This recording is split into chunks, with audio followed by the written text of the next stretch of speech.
Assalamualaikum warahmatullahi wabarakatuh. Allahumma salli ala Sayyidina Muhammad wa ala ali Sayyidina Muhammad. Bersama dengan saya pada kali ini untuk sesi pembelajaran seterusnya Tarannum bil Quran, saya memilih tarannum yang kedua selepas Bayyati, iaitu Tarannum Saba. Sad ba alif Saba. Apa maksud Saba? Maksud Saba itu maksudnya perasaan, okey, ataupun maksud yang lain boleh kita maksudkan juga sebagai maksudnya rindu. Kesimpulannya, Saba itu adalah satu irama yang bersifat qalb, suara yang datang daripada perasaan, suara yang datang daripada hati. Jadi kalaulah kita baca bertemu dengan ayat-ayat yang bermaksud kesedihan, rintihan, permohonan doa, harapan, kerinduan, keinginan dan sebagainya, seumpama itu sangat sesuai kita bawa dengan irama Saba ni. Okey. Jadi dia bersifat emosional, bersifat perasaan, ya. Jadi sangat-sangat sesuai. Jadi saya contohkan harakat yang pertama hinggalah selesai, hinggalah akhir.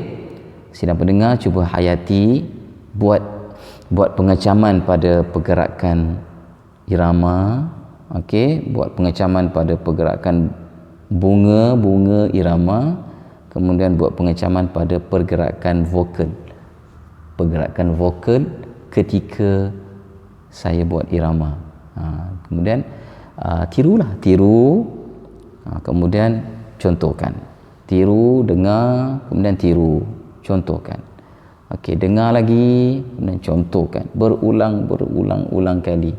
InsyaAllah nanti semua akan dapat kuasai, ya, insyaAllah. Baik, harakat yang pertama Saba. Cuba. وَالْأَرْضَ وَضَعَهَا لِلْأَنَامِ.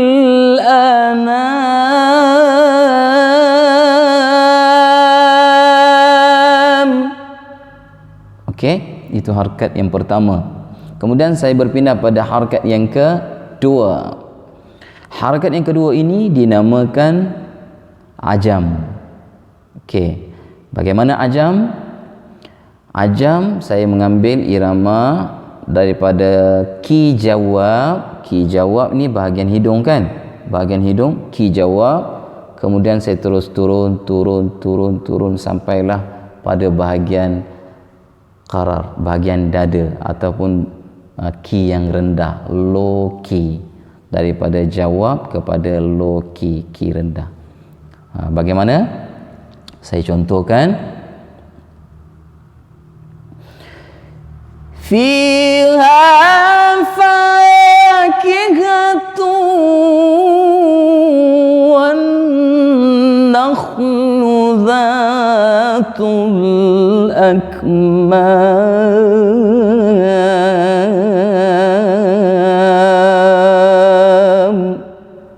Okey, daripada atas makin turun ke bawah. Ajam yang bersifat salalim nuzul. Itu satu istilah dalam tarannum. Baik, seterusnya saya berpindah pada harakat yang ketiga. Harakat yang ketiga ini juga dinamakan harakat ajam, tetapi sifatnya salalim su'ud. Salalim su'ud maksudnya irama yang bersifat menaik. Kita menggunakan ki jawabul jawab, iaitu di pangkal hidung hingga ke bahagian kepala.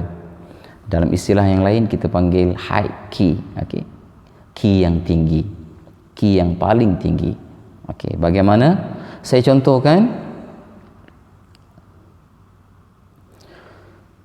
Wal habbu dzul asfi war rayhan.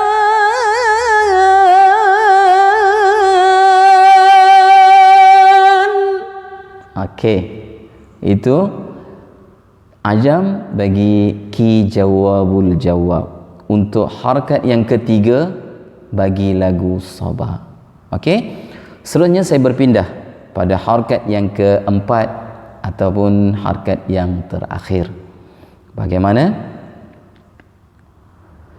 فَبِأَيِّ آلَاءِ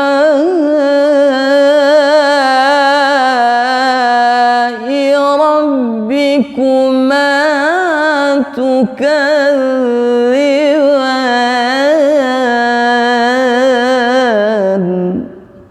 Okey.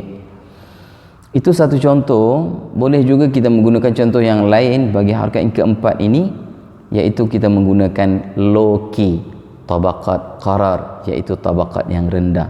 Sebagai contoh, فَبِأَيِّ آلَاءِ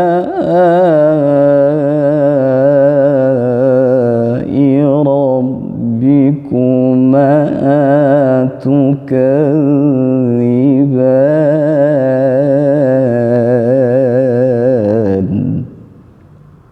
Okey, itu satu contoh. Kita boleh menggunakan key tersebut sekiranya kita sukat, kita boleh buat key yang rendah. Kalau kita rasa macam tak boleh, jangan dibuat, dia akan jadi tenggelam. Okey, agak-agak kalau boleh, kita boleh gunakan. فَبِأَيِّ آلَاءِ رَبِّكُمَا تُكَذِّبَانِ.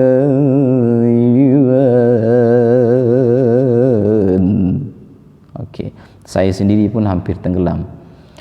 Jadi bahagian akhir itu kita panggil bustanjar ataupun ikhtilal lahan, ikhtilal sumbang yang kita sengajakan. Kalau rasa macam tak mampu, boleh tenggelam, kita buat biasa je lah. Mahattah tu bagaimana? فَبِأَيِّ آلَاءِ رَبِّكُمَا تُكَذِّبَانِ.